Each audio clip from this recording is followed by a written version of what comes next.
Hey everybody, so this is going to be our Analogous demonstration. This happens to be a work that I started last summer when I was at Smith Mountain Lake. And here it's going to end up looking like sort of a non-objective design because I have actually the letters in there. So I've drawn great big shapes. So here's the S. It's kind of hard to see because it's in yellow, which is a very high value color, but you've got the M, and then you've got an L, and it's sort of in this oval design. In this little area here is where I'm going to focus on my work today. So these pencils that I'm using are watercolor pencils, and they allow for you to apply them pretty densely in with your hands and with the pencils, and then allow you to use water to get and achieve some of the blendy techniques. So I'm going to add, I see I've got yellow, green, I've got green, I'm going to be working on my blue green.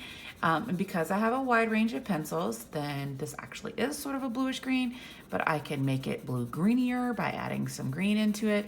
And I'm going to make this really kind of dark right in here. So I'm going to add in some of the dark values. Here I'm using brown to help make the dark values because I sort of want it to be that Smith Mountain Lake is in Virginia, and it's super fun. But it's the greenest lake I've ever seen in my entire life. Like, it was like swimming in Mountain Dew. That was how green it appeared.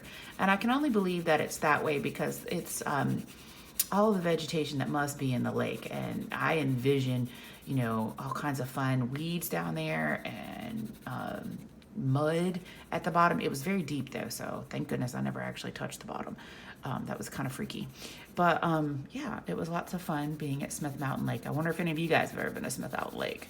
All right, so here's a blue-green, and I'm gonna make it a little bit more greeny by adding in some green. So I'm gonna do kind of like we did with the Prismacolor earlier, and I'm gonna use a circular motion to sort of burnish this out a little bit. Because I'm gonna be adding water to this to get my bleedy effects in certain areas, I don't have to work on it too much.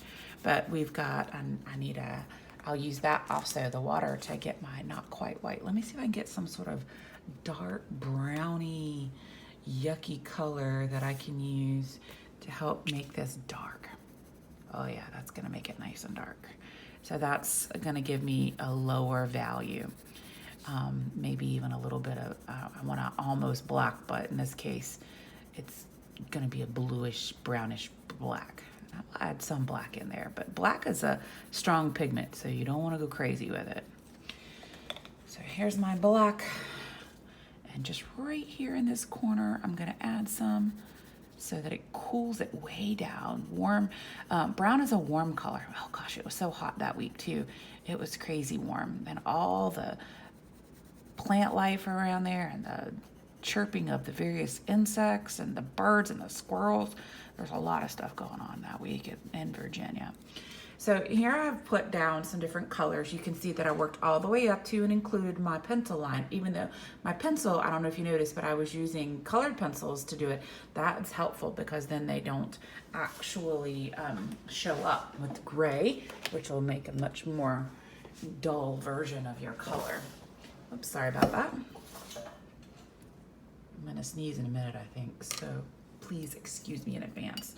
So I've got a water cup and some water, and I'm just simply going to start introducing some water in some of these zones, and you can see how it's going to allow me to sort of play with the watercolor pencil. If you don't have watercolor pencil, you could do this with watercolor, but you may need to make several different applications. I'm also going to play with the concept of pattern because we've learned about that. So by taking my wet brush down through the watercolors, I'm able to create some pattern, which I think will make an interesting application. And that's what we're trying to do here, be interesting in our artwork. I want a not quite white area. So here I've left a lot of space, and so I'm going to be very careful about not trying to pull a lot of pigment back up. So I start with a clean brush and pull straight down. And we'll clean my brush each time so that all the pigment I pick up at the bottom doesn't actually get up into my not quite white. And I might even be like, oh, look at me, I'm going crazy here. I'm pulling one over top of the other. Ooh, I like that. So that's a way to get a creative, interesting application. I need to wash my brush again. Got too much pigment on it. Sorry, I've got a long handled brush and it's cracking into the camera. And I got a squeaky chair.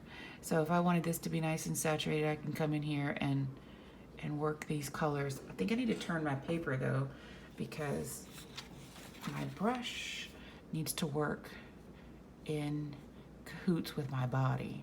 So this is the dark area, and I'm gonna pull it into the lighter area. Sorry, long-handled brush, having challenges and difficulties.